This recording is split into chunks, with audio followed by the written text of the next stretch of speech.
গেল, এটা কেটে গেল, 5 একে 500, 3 5 15, তার মানে এটা একটা শূন্য থাকলো, আর 8 3 8 24 4, 24 8, মানে 8240 টাকা। তাহলে মানে নো ওয়ার্কিংসে আমি বের করে নিলাম যে ক্লোজিং স্টকের মূল্য হলো আমার 8240 টাকা, ঠিক আছে। তাহলে এইখানে আমি 8240 টাকা বসাবো। আর একটা কাজ বাকি থেকে গেল, সেটা হচ্ছে কমিশন। আবার টু শুভদীপ অ্যাকাউন্ট, আমি মজুমদার কথাটা লিখলাম না, তখন লিখলাম কমিশন। তাহলে কি হলো, কমিশনটা কি হবে, ওই যে 63,000 টাকা তো বিক্রি হয়েছে, আমি কি বলা হয়েছিল তখন 10% কমিশন দেবো, ভালোই বলা হয়েছিল অনেকটা। তাহলে 10% কমিশন যদি দিই, তাহলে আমার 63,000 টাকার বিক্রি যদি হয়, তাহলে 6,300 টাকা ওকে কমিশন দিতে হবে, ঠিক আছে। এইবার দেখবো আমার প্রফিট না লস হয়েছে, ঠিক আছে। এইবার মানে জায়গাটাও রাখিনি, এমন কেস খেয়ে গেছি। তাহলে এটা যদি প্রফিট হয় তাহলে কত হবে, 5 40 আর 63 1 71, আর এইদিকে আবার দেখি কত হলো, এটাই এখানে নিয়ে আসি 5 40 71, তাহলে বাকি যেটা থাকবে সেটা প্রফিট করব, 0 0 0 0, তার মানে এখানে 40 দিলে 40 বুঝে যাবে। তারপরে এখানে 3 3 আর 2 5 5 6 7 7, আর কত দিলে 5 হয়, 8 আর 7 15, তার মানে 8, ঠিক আছে। 15 মানে হাতে 1 থেকে গেল, 6 আর 1 7 8 9 10 10, এখানে 0, 10 মানে 1 11 হলো, 5 আর 1 6 আর 1 11, তার মানে 11,840 টাকা তাহলে প্রফিট হলো। To profit and loss account, এখানে কিন্তু প্রফিট অ্যান্ড লস অ্যাকাউন্ট লিখতে হবে প্রফিট অন, লেখারও জায়গা নেই, আমি এটাকে এই জায়গাটায় লিখছি, ঠিক আছে। Profit on consignment transferred to main account বা পিএল অ্যাকাউন্ট, এল অ্যাকাউন্ট, তাই জন্য কিন্তু এখানে প্রফিট অ্যান্ড লস অ্যাকাউন্ট দেওয়া হলো, ঠিক আছে। মানে ওটা profit and loss, main profit and loss account আমি ট্রান্সফার করছি, ওই জন্য প্রফিট অ্যান্ড লস অ্যাকাউন্ট দেওয়া হলো। এইটা হয়ে গেল কনসাইনমেন্ট অ্যাকাউন্ট, এটা কনসাইনমেন্টে আমার প্রফিট হয়েছে। কিন্তু এইখানে গল্পটা কিন্তু শেষ হলো না, কনসাইনমেন্টের পরে আমাকে আর একটা জিনিস দেখতে হবে, সেটা হচ্ছে যে শুভদীপের কাছে আমার দেনা পাওনাটার কী আছে। কারণ শুভদীপ তো চাইতে শুরু করেছে, অলরেডি বলতে শুরু করেছে যে আমি তো ইয়ে করে ফেললাম, ব্যবসা তো হয়ে গেল, আমি তোমাকে প্রফিটও করে দিলাম 11,000 টাকা, এবার আমার পাওনাটা দাও।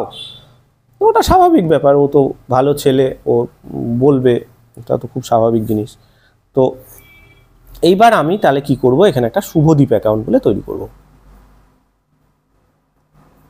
আমার খাতায় শুভদীপের হিসাব, ঠিক আছে, শুভদীপ মজুমদার অ্যাকাউন্ট, ঠিক আছে। শুভদীপ মজুমদার অ্যাকাউন্টে ডেট যদি থাকে তাহলে বসাবো।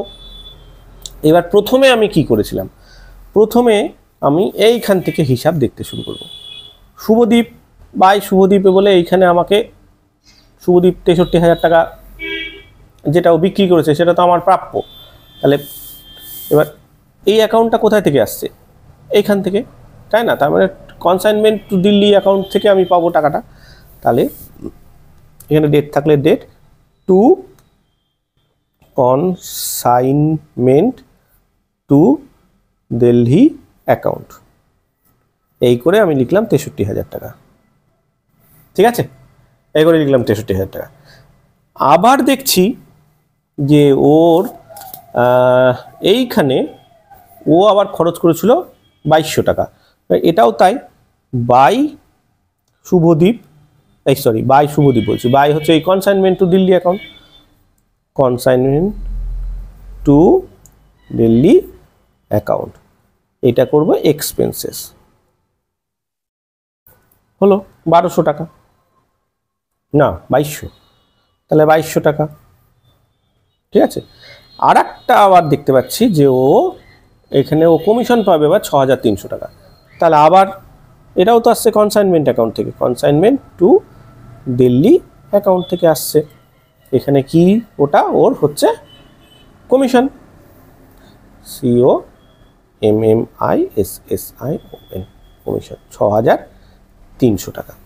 এইবার যে টাকাটা মানে দেনা পাওনা তো হিসাব তো মিটে গেল, এবার যে টাকাটা আমার হবে সেই টাকাটা তাহলে কী হবে, ও আমাকে ব্যাংকে মিটিয়ে দেবে by bank account,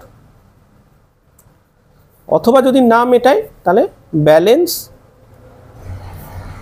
CD account, মানে ওর কাছে ব্যালেন্স পাওনা হয়ে থাকলো, শুভদীপের অ্যাকাউন্টে ব্যালেন্স পাওনা হয়ে থাকলো, আমার ডেটর্স হিসেবে শুভদীপ চলে যাবে। আর যদি আমাকে ব্যাংকের মাধ্যমে দিয়ে পাঠিয়ে দিয়ে থাকে তাহলে ব্যাংক অ্যাকাউন্ট হবে। এটা যে কোনো একটা করলে হবে, এটা তো এটা নিয়ে কোনো কনফিউশন নেই। ব্যালেন্স সিডি করলেও হবে, বাই ব্যাংক অ্যাকাউন্ট করে দেওয়াটা আমার মনে হয় ভালো।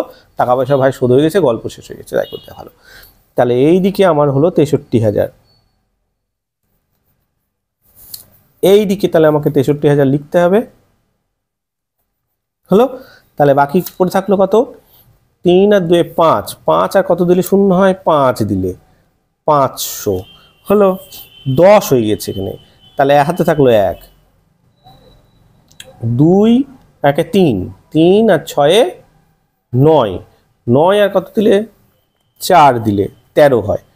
আর হাতে থাকলো 1, এখানে 6 আছে, তাহলে 5, 54,500 টাকা এখন শুভদীপ যদি আমাকে মিটিয়ে দেয় তাহলে আমাদের মধ্যে হিসাব পাক্কা হয়ে গেল। যদি 54,500 টাকা না দিয়েও 50,000 টাকা দেয়, তাহলে এখানে 50,000 টাকা যদি ব্যাংকের মাধ্যমে দেয় তাহলে 50,000 টাকা এখানে দেবো, আর এই 4,500 টাকাটা ব্যালেন্স সিডি হয়ে পড়ে থাকবে, মানে দু রকমই হতে পারে, ঠিক আছে। 50,000 টাকা দিলে হয়তো বাকি 4,500 টাকা পড়ে থাকলো, আর শুভদীপের কাছে আমার এই 8,240 টাকা স্টক পড়ে থাকলো। আমার সব থেকে ছোট অঙ্ক, মানে যেটা কনসেপ্ট বোঝানোর জন্য এই ছোট অঙ্ক, এইরকম ছোট অঙ্ক কিন্তু পড়বে না, এর মধ্যে অনেক জটিলতা দিবে। মানে জটিলতা কীরকম দিবে, এই যে পাঠাতে গিয়ে ওর এই যে পাঠাতে গিয়ে যে প্রথমে যেটা লিখে ফেলেছিলাম 50খানা পেন হারিয়ে গেছে, ইন্স্যুরেন্স কোম্পানি থেকে পাবে সেটা তো পরের ব্যাপার, কিন্তু এবার 9,000 এর স্টকের ভ্যালু তখন পাল্টে যাবে, এরকম সব ঘিচিবিচি সব আছে, গোডাউনে আগুন লেগে যাবে, মুশকিলের ব্যাপার। তারপরে ডেল ক্রেডিয়ার বলে একটা কী বলে কমিশন আছে, যে মাধ্যম দিয়ে ওই ডেটর্সে টাকা মানে ধারে বিক্রি করে ফেলবে শুভদীপ, সে টাকা আদায় হবে না, তখন সে লসে চার্জ করতে হবে, ওই এক গল্প আছে। তারপরে ডেল ক্রেডিয়ার বলে একটা রকমের কমিশন আছে, যেখানে বলবে যে তুমি ভাই আরও 2% নিয়ে নাও, কিন্তু ওই ডেটর্সের ঝামেলা আমাকে বলতে এসো না, তুমি কাকে বিক্রি করেছো সে তুমি বুঝে নাও গা, তখন আবার ওই রকম একটা ক্যালকুলেশন হবে। এইসব গল্পগুলো আছে, তো সেগুলো না হয় পরে হবে, এখন দেখা যাক।